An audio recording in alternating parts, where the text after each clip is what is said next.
CBSE class 10th के results आ चुके हैं और कई स्टूडेंट्स के लिए ये काफ़ी स्ट्रेस वाला टाइम हो सकता है, खास तौर पर तब जब मार्क्स वैसे ना आए हों जैसी उम्मीद थी। अगर किसी के साथ ऐसा हुआ है तो घबराने की कोई बात नहीं है। कई ऑप्शंस मौजूद हैं और आज की इस बातचीत में हम एक-एक करके इन्हीं ऑप्शंस को समझेंगे ताकि सही फैसला लेने में आसानी हो।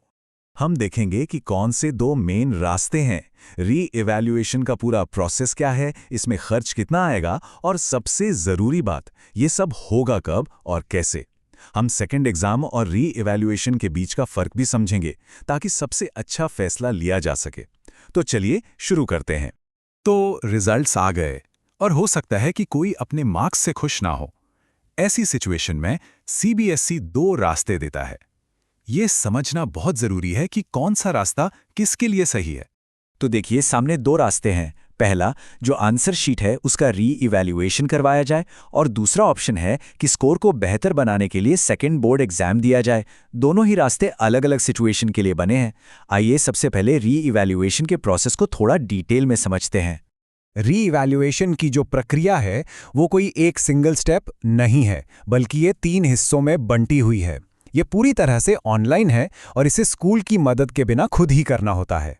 इस प्रोसेस का सबसे पहला और सबसे ज़रूरी स्टेप है अपनी आंसर शीट की स्कैन्ड कॉपी मंगवाना। ये कंपलसरी है, क्योंकि जब तक कॉपी सामने नहीं होगी ये तय ही नहीं हो सकता कि गलती कहाँ हुई है। कॉपी मिलने के बाद ही उसकी जांच करके करेक्शन के लिए ऑनलाइन अप्लाई किया जा सकता है। अच्छा, करेक्शन का जो पहला टाइप है वो है वेरिफिकेशन ऑफ मार्क्स।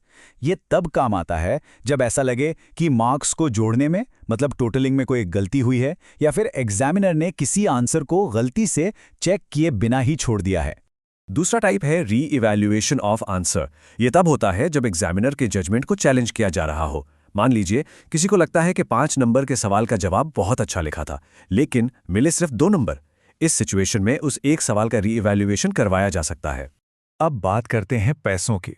इस पूरे प्रोसेस के हर स्टेप के लिए एक फीस तय है और ये फीस नॉन रिफंडेबल है, मतलब वापस नहीं मिलेगी। तो ये जानना जरूरी है कि कितना खर्च आ सकता है।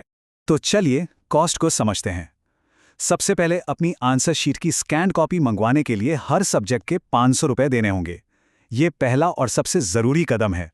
इसके बाद अगर सिर्फ मार्क्स के टोटल में हुई गलतियों को चेक करवाना है तो उसके लिए भी पर सब्जेक्ट 500 रुपये की फीस है।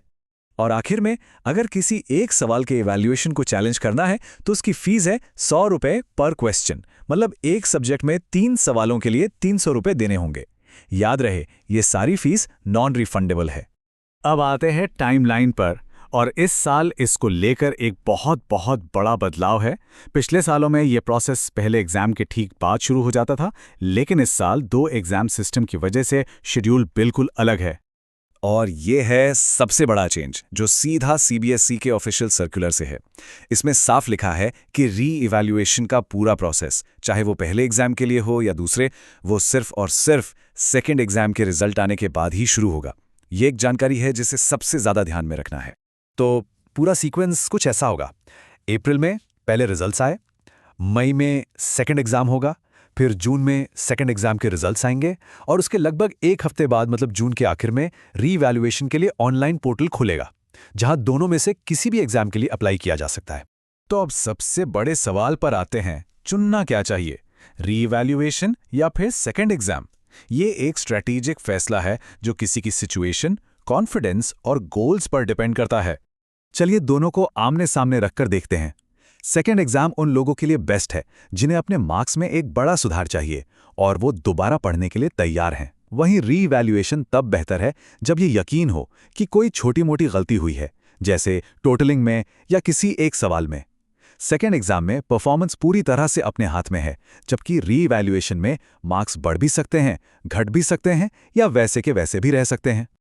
अक्सर स्टूडेंट्स को मार्कशीट की चिंता रहती है, लेकिन अच्छी खबर यह है कि फाइनल मार्कशीट पर इम्प्रूव्ड या वेरीफाइड जैसा कोई ठप्पा नहीं लगेगा।